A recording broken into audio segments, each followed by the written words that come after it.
So, hello everyone. Thank you all for joining the Together We Can Our Bodies webinar. My name is Sanaya Wilson. I am Together We Can's event coordinator. We are very excited to present you with today's presentation and discussion on body image and nutrition in recovery. For any of you who have any questions or comments or feedback, feel free to put it in the chat box. There's also a Q&A section along the bottom as well, which questions are private in that section. So feel free to ask any questions and we can answer them at the end. The presentation should run for about 1 hour. The webinar was inspired by the wonderful Maryam Dada, who is a Master of Arts in Counseling Psychology student at Adler University. Maryam works at Together We Can's Alliance program and facilitates group discussions on various topics, including the one we are talking about today. Our other special guest is Fiona Kwan, who is a registered dietitian and helps our residents at TWC build healthy relationships with food and their bodies. I just wanted to thank both of these ladies for their hard work in putting today's presentation together. And without any further ado, we'll get started and I will pass you to Maryam. Thanks, Sanaya, for the wonderful introduction. So, hi everybody, I'm Maryam. As Sanaya mentioned, I'm a master's level practicum student counselor and I've been at Alliance since September. I'm currently in the last term of my degree and I've been making some facilitations and group workshops for my clients. And so I was really excited when Sanaya approached me to give a version of this presentation to all of you today at this webinar. So I was kind of noticing with my clients a common theme around body image and diet, and I thought some psychoeducation would help. And so with the help of Fiona, we were able to create a version of this that is accessible to more folks. So I'm very excited to be here with you all today. And there are many times throughout today's presentation where we will ask you questions. So please feel free to type in the discussion box for your responses or the Q&A box for your own questions. And then with that, I'll give it to Fiona. Hi, everyone. My name is Fiona, and thank you so much for joining the two of us today. I'm a registered dietitian, and I started with TWC last September. I've also worked in the field of HIV, mental health, and addictions for the last 5 years, and acute care for the last 6 years. Since starting TWC, I've also noticed a common theme of a certain perception with weight and health brought up with clients, and I've been having many conversations with them around these topics. So I was really glad to hear from Maryam when she first approached me about doing this webinar on these topics, because there is a common struggle amongst many people on how to have a healthy relationship with their weight, food, and their health. So our presentation today, we'll just go over the outline. We'll briefly touch upon what nutrition looks like at the beginning of recovery, but we'll mainly talk about what's focused on once clients are past the withdrawal phase and setting nutrition goals in the long term. We will go into balanced diet, what that means, intuitive eating, what that means. Maryam will also talk exactly about what is body image and what is body neutrality. And lastly, we'll talk about something called the health at every size model and how this can support our health and well-being. Next slide. So this presentation does touch upon numerous aspects about health, body image, and the way we feel about ourselves. At times you might feel that you really resonate with the material, but of course it's okay if you don't relate to everything presented today. If the material or the discussion are particularly resonant, you might find yourself feeling a bit triggered, and we invite you to step out if you need to take some time for yourself, or you can always contact us afterwards. Sanaya has both of our contact information if that's something you'd like to do. Before we begin, we just both like to position ourselves as presenters. I personally am primarily basing my information from the experiences clients of all body shapes and sizes have shared with me with regards to their weight, their health, and experiences with diet culture.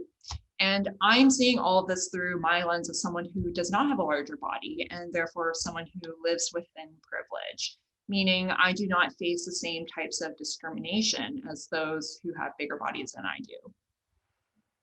Yeah, and similarly to what Fiona was saying, I'm also a person that lives in a smaller body and experiences all the privilege that comes with that. And we would also like to acknowledge that this presentation is on nutrition and recovery and body image in particular for men and what men struggle with. And as we are both women, we wanted to just acknowledge that we don't have that lived experience and that this is coming from a place of education. All right, so let's dive right in. As most of you know, poor nutrition is quite common when someone is in active addiction. Some of the causes include having a decreased appetite, forgetting to eat regularly, perhaps not prioritizing eating enough or making healthy food choices, or a combination of any of these. When someone chooses to start the recovery process, they might also experience withdrawal symptoms like nausea and vomiting, abdominal pain, or diarrhea, all of which can make eating enough really difficult before their symptoms improve, which is anywhere from a few days to even a couple of weeks for some people. So you can imagine how if someone has been using heavily for years, potentially already malnourished from not having been eating that well during those years, and then to go through severe withdrawal symptoms where your body is actively losing nutrition from vomiting or diarrhea, say for a week, that person likely will end up becoming severely malnourished. And at this stage, one of the main principles is understanding that your body likely has been depleted of essential nutrients that allow your body to function properly. And we need to make sure that those nutrition stores are replenished, but also then maintained. It's also often about learning how to simply eat regularly again and learning to tune in or read, one's body's hunger and fullness cues. In addition to this, part of the recovery process is almost learning to prioritize and reconnect with nutrition long-term for many folks, which can appear in different ways. The relationship with nutrition can appear more as learning how to put together a healthy meal, perhaps, understanding the role food might play with emotional coping strategies, and how food helps connect us with others. Next slide. One of the main overarching concepts for when I counsel clients is the idea of a balanced diet. It's also, though, one of the hardest things that many clients, and I think a lot of people in the general population, have a hard time grasping because a balanced diet looks different for everyone. So, before I define it and, through my lens, we're both really curious. And this is when we ask for your participation as an audience. What does a balanced diet mean to you? Feel free to put in your responses in the chat box, or if you want to keep it private, you can type it into the Q&A box. But we'll just give everyone a minute, the opportunity to respond.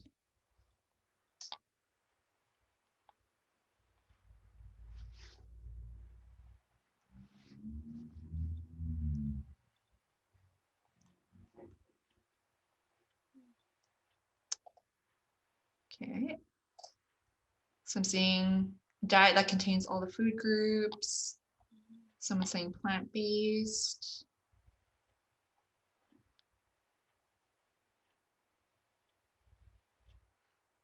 It can be anything related to, like, when you see the words balanced diet, what pops up in your head?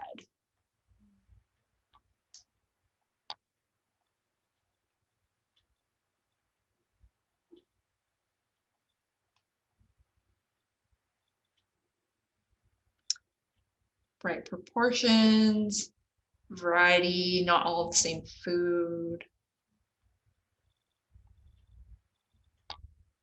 Healthy quantities of each of the main food groups, yeah. Awesome. 2,000 to 3,000 calories a day, mostly green things. So beans, eggs, some dairy, fruit for dessert, nuts and snacks.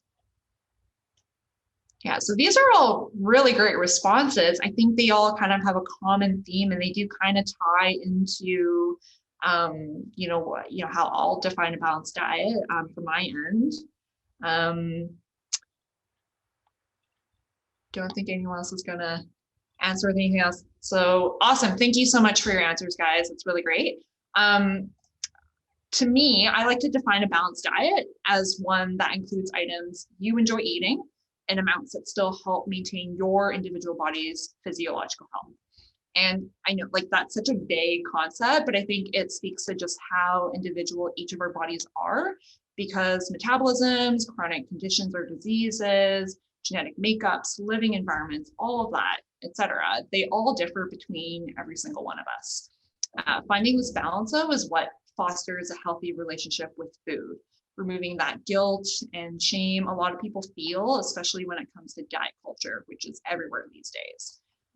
So really, to sum it up, balanced diet includes a variety of items that provide you your essential nutrients, make you physically feel good, help you manage any chronic diseases or conditions you may have, and most importantly, a diet you enjoy.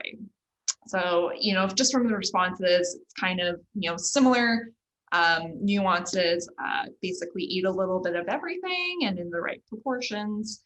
And we'll kind of talk about, what that looks like for each person as well. Next slide. So many of us have seen this before. It's the diagram part of the latest Canada's Food Guide from 2019. This diagram depicts the approximate proportions of items relative to each other for most of your meals to aim for. So we see here half of the plate as vegetables and fruit, a quarter being your protein-rich items, and the last quarter being your carb-rich items, ideally something whole grain or high fiber. And of course, it doesn't have to be laid out all separated and pretty like this. It can, of course, be all mixed in together, but this is just showing the approximate ratios to aim for. This diagram is usually one of the first concepts of healthy eating that I like to share with clients, because most often a lot of people think that a meal with 3/4 of a plate as your grains or starch is the norm. You go to a restaurant and you order a pasta dish, and that's usually what you're given. So I use this, what's called the plate model, as just a starting point for people to aim for with most of their meals. This way, their energy levels are sustained better after eating, they stay full for longer, they're getting different vitamins and minerals, and they're staying regular. However, going back to that overall concept of balanced eating, remember that certain things like pizza, ice cream, chips, birthday cake, those don't look like, what's depicted on this plate, but they also serve roles within our relationship with food. And we have to recognize that these items bring many of us a sense of pleasure. And if they're consumed in moderation, they most definitely can still be part of a healthy diet. Next slide. So a balanced diet, it's okay if you struggle to always find, your quote unquote perfect balanced diet. Many people do, because it doesn't quite exist. It's not really an umbrella concept that applies to everyone. Remembering, I think the key thing is to eat healthy and limit items low in nutritional value most of the time. And even if you feel like you're not really meeting, these first 3 points with how you're eating, or even if you feel like you are meeting those points, the biggest thing also is to use self-compassion, because there's no perfect diet, and there are items that sure don't provide us many vitamins or minerals, but they do add value to other aspects in our lives, like simply having tasty food or celebrating traditions like birthday cakes.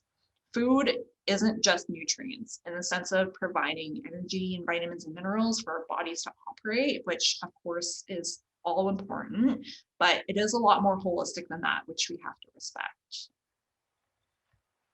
Next slide. The next thing we'll talk about is intuitive eating. So this is a philosophy of eating that honors you as the expert of your own body. Part of this is including, eating when you're hungry and stopping when you're full. It's also the opposite of restrictive eating or, your traditional dieting. You eat what you feel like eating and when you feel like eating. So if you feel like reaching for that cookie or eating that cookie, go ahead and eat that cookie. And over time, it's actually going to help us distinguish between our physical hunger and what we call our emotional hunger. So, eating when you're stressed out or simply eating because you're sad, for example. In the end, you'll actually find that you will have less cravings for certain things that you used to binge on, and overall find yourself heading towards that balanced diet. And there's an excellent TED Talk done by a registered dietitian in the States at UCLA, which we'll play for you now, where she explains her food journey and how intuitive eating has helped her.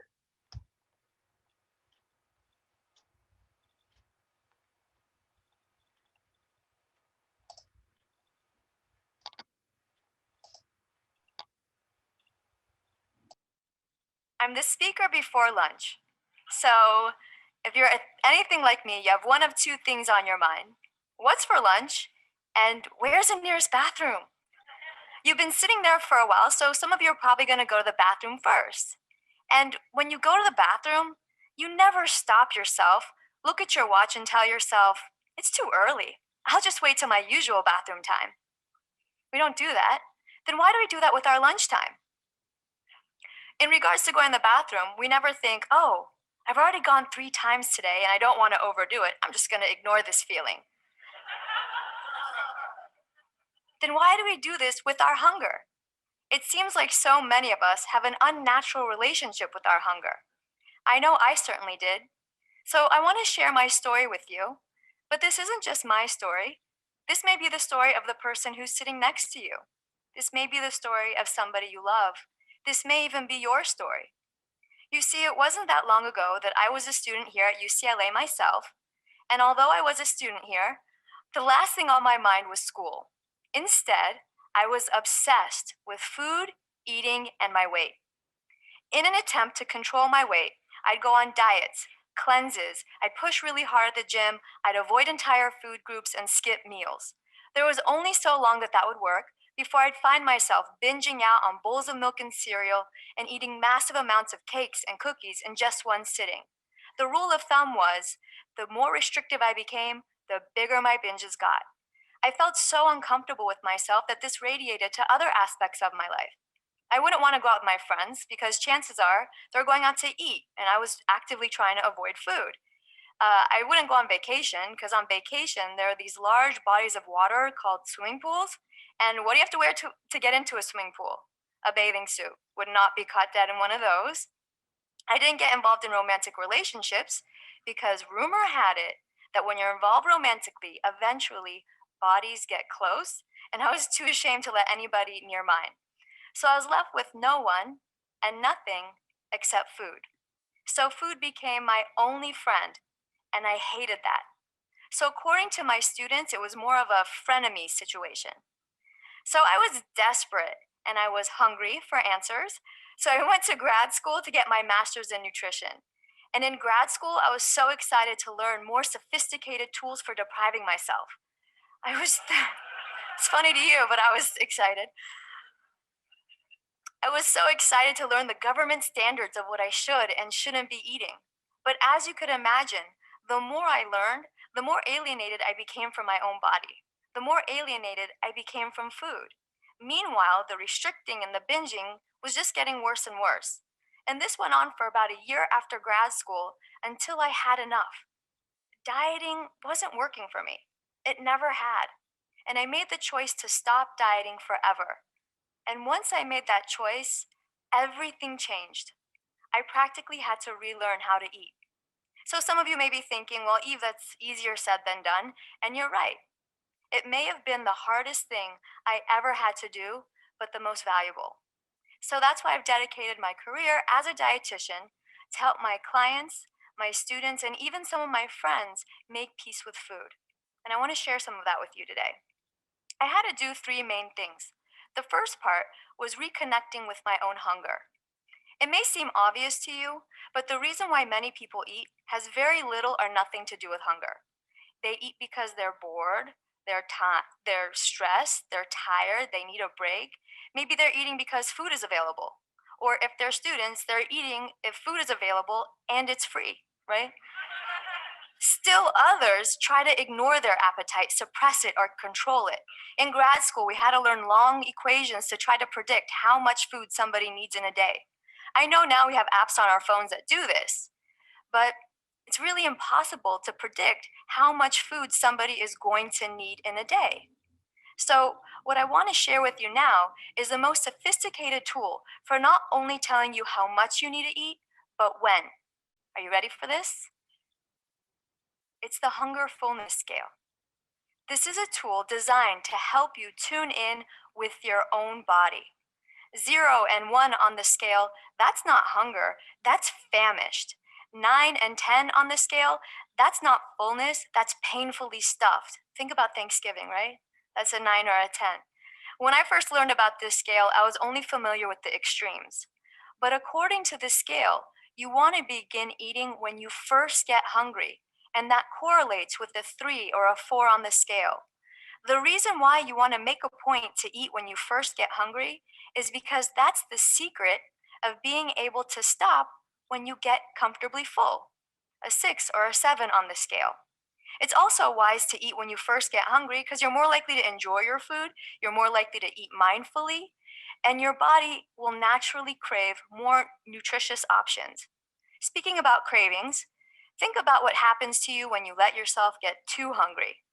What types of foods do you crave then? Naturally, you crave the fattiest, oiliest, cheesiest, deep fried thing with fries and a milkshake. Sound familiar? What happens to your eating behavior when you let yourself get too hungry? Chances are you're eating really fast, not really paying attention. In fact, one of the biggest predictors of overeating is letting yourself get too hungry in the first place. So, when it comes to a healthy weight, when it comes to energy levels, when it comes to your ability to be in a good mood and have stamina to get through the day, learning how to eat when you first get hungry and stopping at fullness is the foundation. Although what you eat is important, it turns out how you eat is just as important. And for some of us, it's even more important. Speaking of what to eat, that's the second area I had to come in terms with. Because whenever I was on a diet, well, the diet told me what to eat, and that was no longer an option. So instead of listening to others' opinions of what I should eat, I became silent and I tuned into my own body. And I fed my body what it was craving, even if it was my mom's delicious lasagna or my brother's brownies. Not those kind of brownies. And it was amazing because I was actually tasting things for the first time because my mind wasn't filled with judgment and guilt. And I actually found that my body actually craved nurturing foods, nourishing foods like vegetables and fruits. I actually like my sister's kale and quinoa salad. And I'm not just saying that because she's sitting somewhere over there. I really mean it. So the third area I had to come to terms with had to do with when my eating didn't go the way I wanted it to. If I accidentally binged or overate, you see, in the past, whenever that would happen, I'd push really hard at the gym, or I'd punish myself with a cleanse or a new diet. But I was committed to feeding myself with love no matter what. So food was no longer a punishment and it was no longer a reward.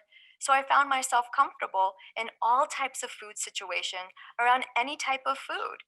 And so I'll never forget the first time I was able to have Girl Scout cookies in my house and actually forget that they were there. Anybody who struggles with food knows what a big deal that is. Meanwhile, my labs are better than they've ever been before, my weight stabilized to where it is now, and the best part is that my mind is obsession free. But what's really interesting is to see how making peace with food affected other areas of my life. You see, as I learned how to listen to myself, I became better at listening to others. I became more empathetic. As I made a point to trust myself, I became more trusting in my relationships and more vulnerable. And as I became more loving to myself and actually loved myself, I learned what it meant to love someone else. I became who I wanted to be, both personally and professionally. And that's when I realized that making peace with food went beyond my physical health. It wasn't just about the way that I was eating, it was about the way that I was living. So, something my father taught me when I was really young is the way we do anything is the same way we do everything. And that applies here as well. Think about it. When you make a point to listen to yourself and trust yourself and treat yourself with unconditional kindness, this affects you on a day-to-day basis. It affects who you are in your relationships. It affects how you show up for work and at school. These things make up our communities. Our communities affect our economy, our country even. After all, how could you be at peace with others if you're at war within yourself? So, I want you to imagine, what will your life be like when you move beyond the opinion and judgment of others and you learn how to listen to your own inner voice? Imagine, how will your life transform when you have the courage to trust yourself? And how will your life feel when you learn how to tune in and treat yourself with love and kindness no matter what? When I asked myself these questions, I felt like the world is a safer place. I felt like I matter and that anything is possible. I guess you could say I felt free. I felt at peace.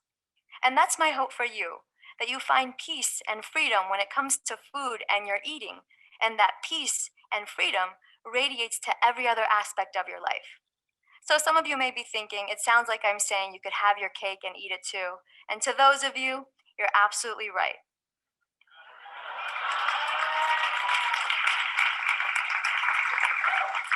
Thank you for listening.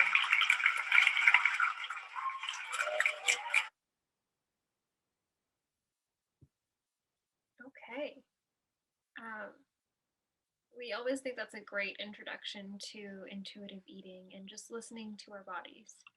But now switching gears a little bit, we'll go into body image. So thank you, Fiona, first of all, for the great introduction on nutrition and recovery.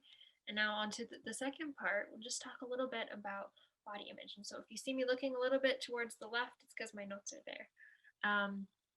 So first, just general questions for the chat. If you feel comfortable responding, what is body image? What does it mean to you?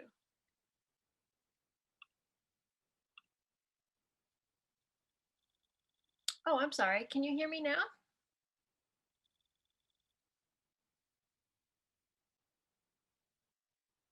Yes? Okay. Thank you for that. So just switching gears into body image. Yeah, how you see your body. Yeah, exactly. What else do we think about body image? How I look in relation to how I think I should look. Okay, nice.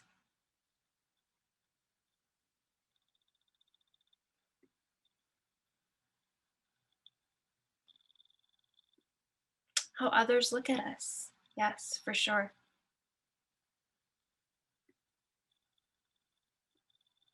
The mental picture that I have of myself, what I expect to see in the mirror.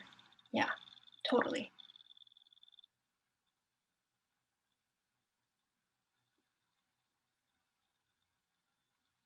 Okay, thank you all for your responses.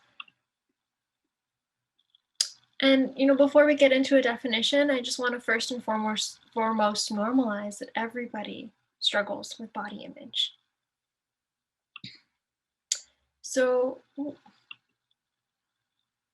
everyone struggles with body image, but unfortunately, it is something that is only really recently studied for men in the recent times. It's mostly been about women and young girls.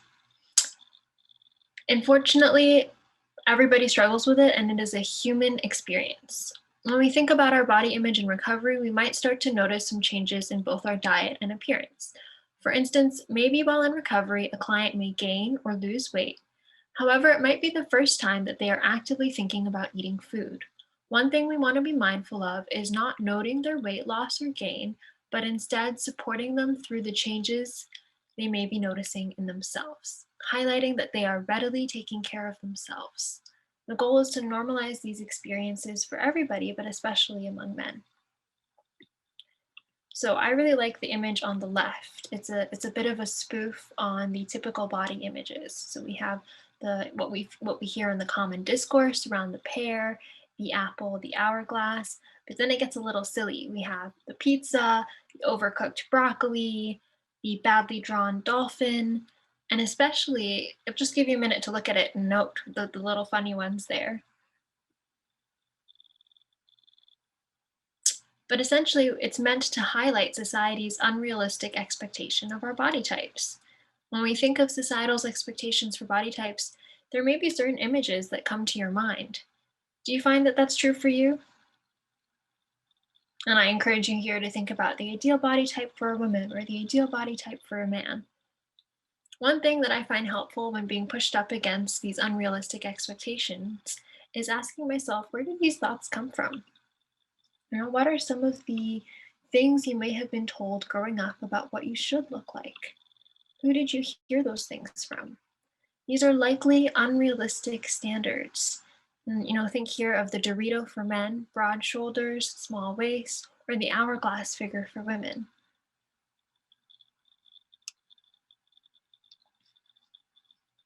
The trouble with these standards is that it is almost impossible for the average person to live up to. And when we have expectations of ourselves that we can't meet, it can really do a number on our self-esteem.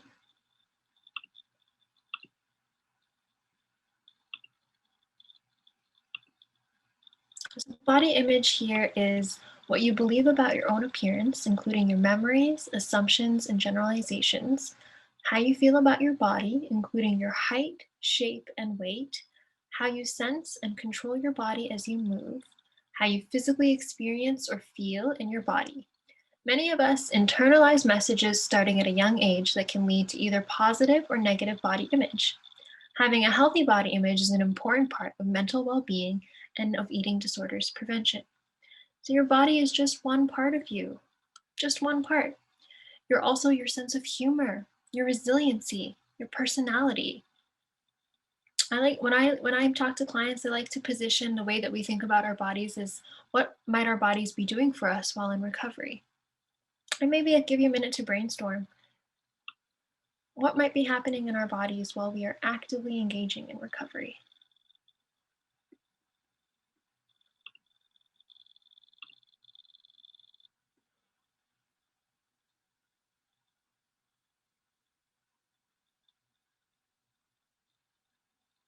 Okay.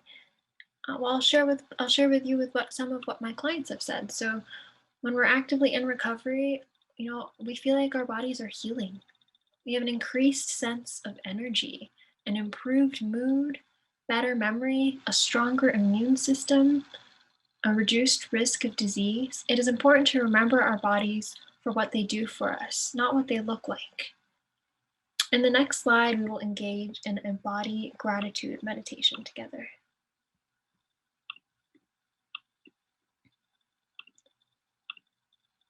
Okay.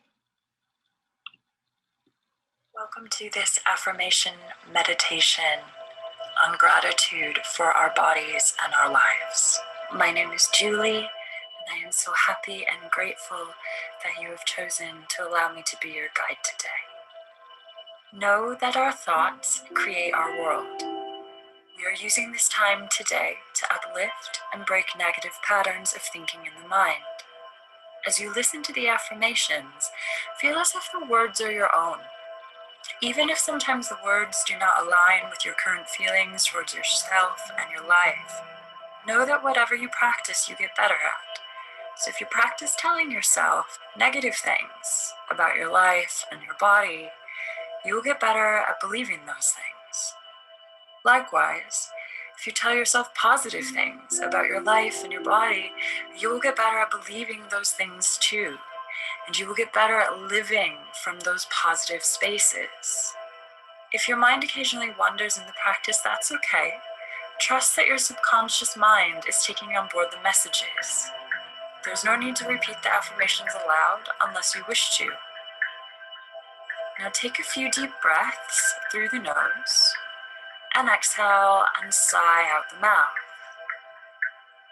Do this a few times. Feel yourself starting to drop into the moment, into your breath and into your body. Now breathe however feels natural to you and allow these words to wash over and through you. I am grateful for my body. I am grateful for every time my body has healed when I have injured myself or become unwell.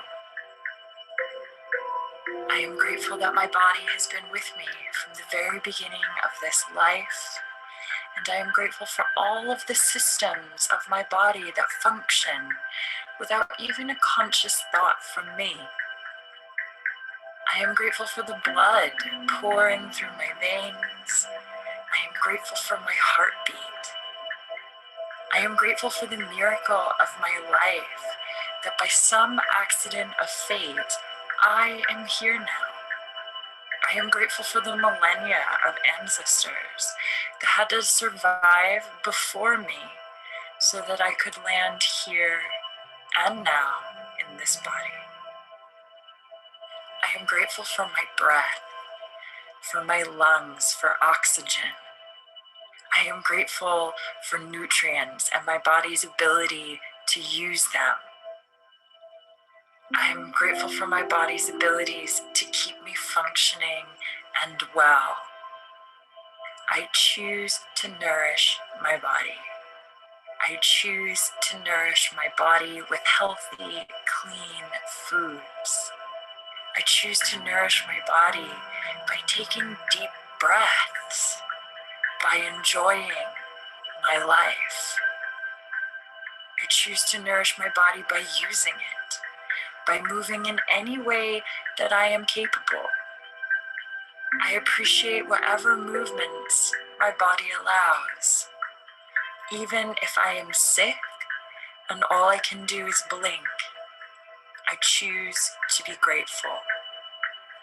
I live in a body of joy. I radiate light. I love my body exactly as it is. I accept myself just as I am now. I thank my body for serving me today and all days. I am beautiful and strong. I strengthen my body more and more every day. My body is perfect exactly as it is. I am so grateful for my unique body, my unique personality, and my unique life. I am the only me that will ever be, and I choose to embrace that. I embrace myself and I embrace my body. I celebrate my life and I celebrate my body. I celebrate my gifts and I share them with the world. I release fear and old stories and patterns about my worth that aren't even mine. I am worthy of being happy, of living a joy-filled life. I am worthy of living a creative life. I am creative. I am worthy of living the life that I desire. More and more every day, I live in gratitude for all that I have. More and more every day, I live in gratitude. I live in gratitude for every moment, even the unpleasant ones, because I know that every moment has something that it can teach me. I choose to be confident in all areas of my life. I am confident. I am confident in my skin. I am confident in who I am. And I deserve love, and I radiate love. I am beautiful. I am grateful for my radiant health. I prioritize my health more and more every day, and I become more and more vibrant each day. I am a radiant being. Like everyone, I have overcome many challenges to live here today, and therefore, I will celebrate today and each day. I inhabit a miraculous body. I celebrate every cell of the trillions of cells in my body. My body is awesome. It is a gift that was given to me, and I choose to take care of it to the best of my abilities. I love my body. I love myself. I am radiant. I am beautiful. I am magnificent. And when I shine my light onto others so that they too can feel good. I love sharing my light with others. I am generous. I am healthy. I am healed. I help heal others. I help heal this world by being a light and by being in love with myself and my life. I am giving a gift back to the world. I embrace everything that has been given to me. I am so blessed and I am so grateful. Thank you, universe, for giving me this life and this body. I cherish both. I will continue to nurture and nourish myself in every way more and more each day. I become stronger in my body, mind, and spirit. I am so grateful for all that is. Thank you, universe. Thank you.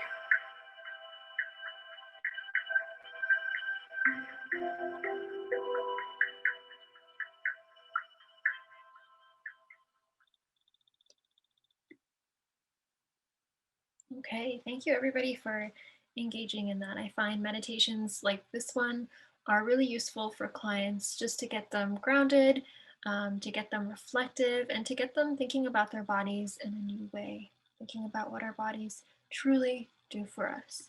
So that being said, we'll switch to body neutrality. So I just want to pose the question to the group. Does anybody have an idea what body neutrality is? And it's quite new in the literature. So if you haven't heard of it, this will be a real treat for you.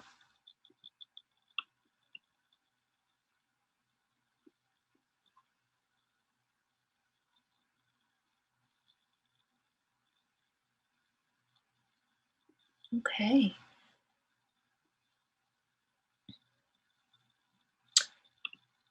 So our bodies do a lot for us. Body neutrality promotes the acceptance of your body as it is, encouraging you to recognize its abilities and non-physical characteristics over your appearance. It is the opposite of body positivity. In other words, recognizing that you are more than just your body and instead focusing on what your body allows you to do. Fighting your addiction, sports, sleeping, hiking, writing. Our bodies do so much for us. Body neutrality effectively shifts the conversation away from our appearance to feeling neutral in our skin and instead appreciative of the things that our bodies allow us to do. I know that I enjoy a good nap. Bodies feature all manner of unique characteristics. Your life experiences can further change the way that your body looks. So accepting your body and loving it aren't mutually exclusive ideas, but body neutrality offers a firm middle ground between body hate and body love. You may not always love your body, but you can still live happily and well. So our bodies change over time, right? We might develop wrinkles or scars, aging in general ways. We might have gray hair or hair loss. All can impact our appearance, but it doesn't necessarily have to change the way that we feel about ourselves internally. You don't have to love the skin that you're in. You're allowed to feel neutral.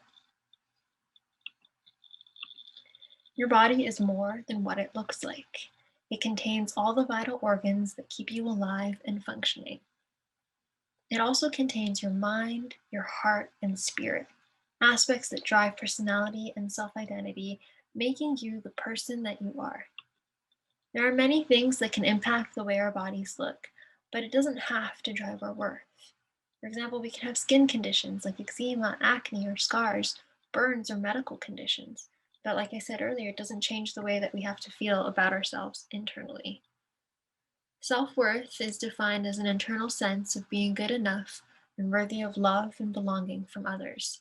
We are still worthy and deserving of love if our body does not meet societal expectations. We are still worthy and deserving of love if we struggle to feel comfortable in our bodies. Through understanding and applying body neutrality, we can learn to appreciate what our bodies allow us to do, instead of constantly judging ourselves for what we look like.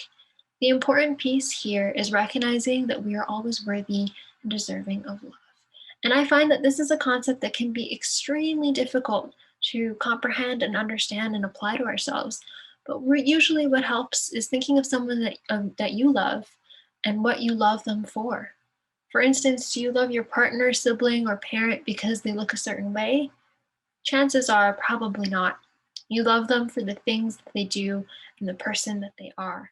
And just like that, you too are worthy and deserving of love. Now moving into the health at every size model. Has anybody heard of this model before? Any ideas about what it might mean?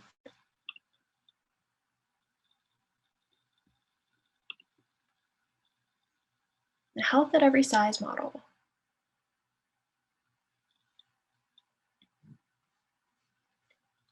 Okay, well, we go into our definition here.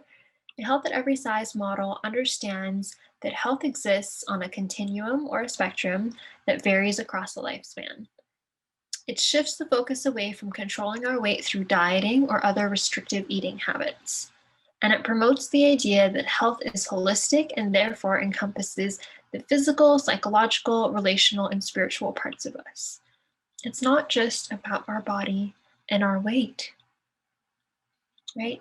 What might that mean? It's not just about our body and our weight. Any ideas?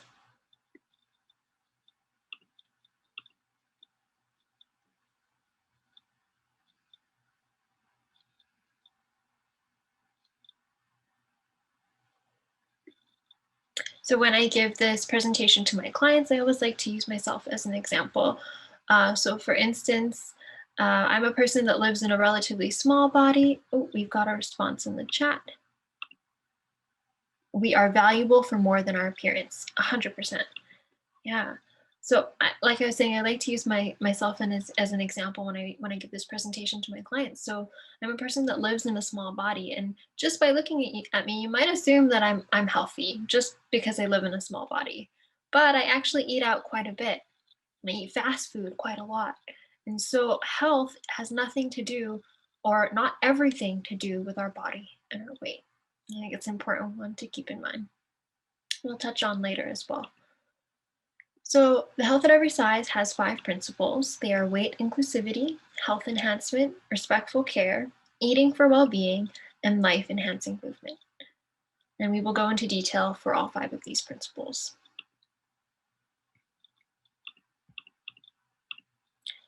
So weight inclusivity refers to being able to respect the inherent diversity of body shapes and sizes and reject the idealizing or pathologizing of specific weights. So, for example, some people may live in larger bodies and some in smaller bodies, but it could be due to a number of factors like genetics, metabolism, or your ability to break food down into energy, bone structures, or even our immune systems. For example, folks that might have autoimmune diseases, that can all impact weight and fluctuation. The problem with an ideal body type is that everyone's ideal will look different, and the principle of weight inclusivity stresses that importance. We simply do not know if a person is healthy or unhealthy by looking at them. Another important contributor here is that body weight and BMI are not always an accurate indicator of health. And Fiona will go into detail about the other principles. So the next principle is health enhancement. This is supporting health policies that improve and equalize access to information and services. This is recognizing that there are a lot of factors that act as barriers to accessing healthcare, which aren't individual in nature, like social, political, or cultural factors, including poverty, access, and stigma. And these might actually have a greater impact on health outcomes than individual choices. So it's talking about having a healthcare system that equalizes everyone, no matter these larger differentials, so every person can have the same access to care and health education and knowledge. More to this is supporting personal practices that improve human well-being, including attention to individual physical, economic, social, spiritual, emotional, and other needs. This next point also just emphasizes that our traditional concept of health, which is primarily physical health, is only part of our overall well-being. We have a lot of other needs to look after. Next slide. And the next principle is respectful care.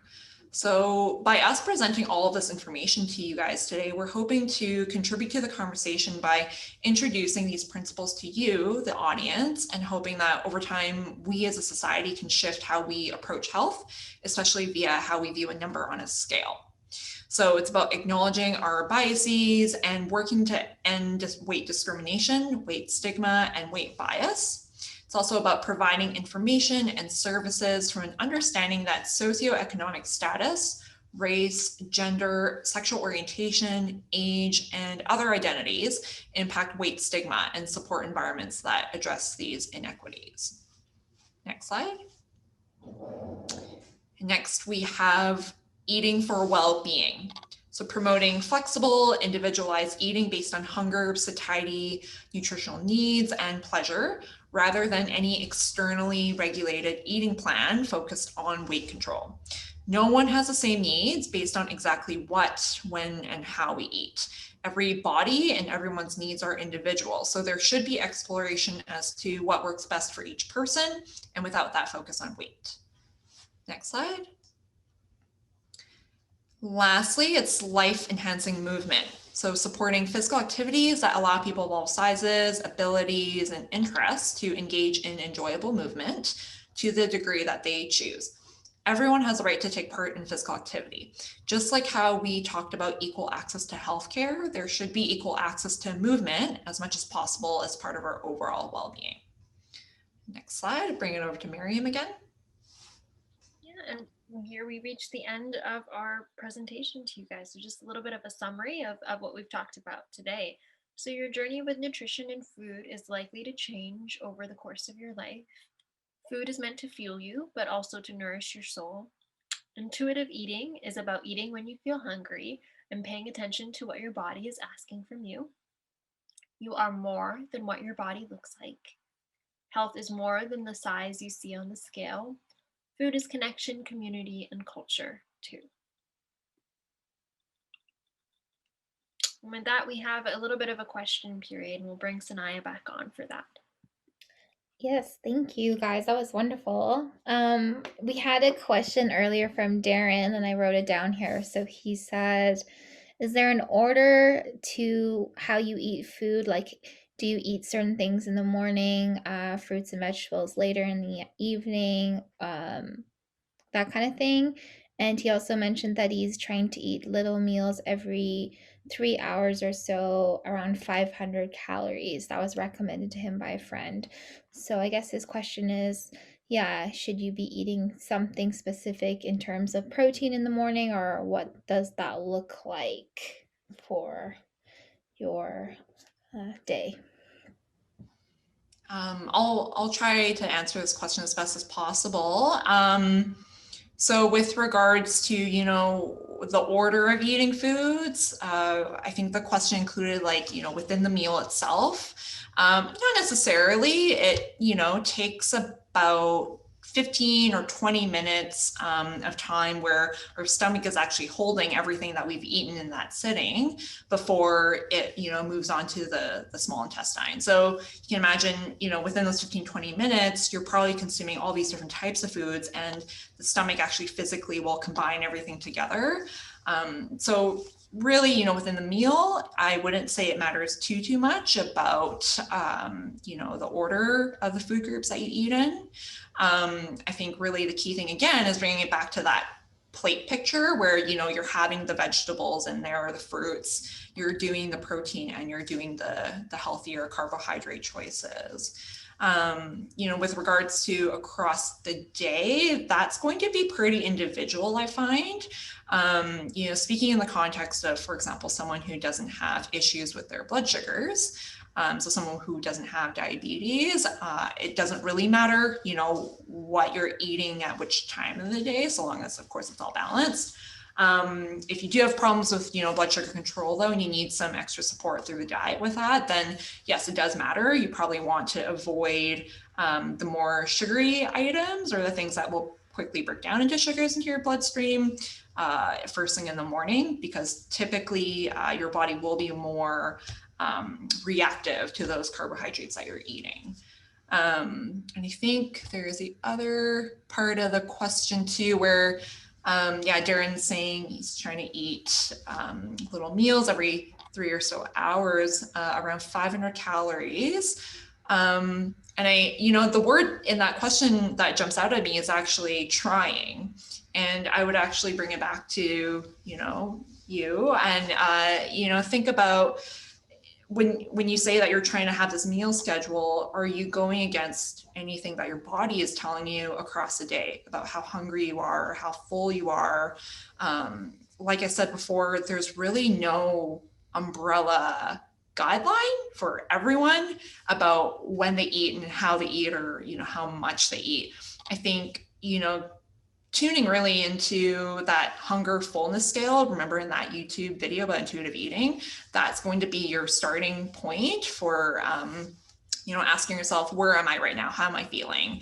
And what do I feel like eating? And so maybe to answer the question a little bit more directly, I don't know. I mean, you can try eating every 3 or so hours and just see how it works for you. If you feel like it's getting you too full and you're trying to cram those meals every few hours still, then maybe it's too much. Or, if you feel like you need to eat even more often or whatnot, maybe it's looking into what exactly you're eating and, what to potentially improve there. So hopefully that answers your questions there. Does anybody else have any questions they'd like to say before we close the webinar today?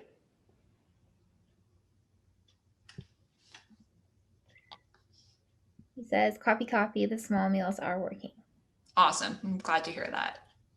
Well, if you do have any questions, feel free to email my email is s.wilson@twcrecoverylife.org, or you can email the webinar, I guess has a contact us part as well, or email TWC directly. We will be posting this on YouTube too, so if you want to share it with your friends and family or coworkers, that would be awesome. And if you haven't already, follow Together We Can on Facebook and Instagram. It's TWC Recovery Life, and the YouTube channel is TWC Vancouver. We really appreciate everybody joining us tonight. Thank you, Fiona. Thank you, Maryam, for your time and your hard work and this wonderful presentation. And that's all we've got. So thank you all, and we hope you have a good night.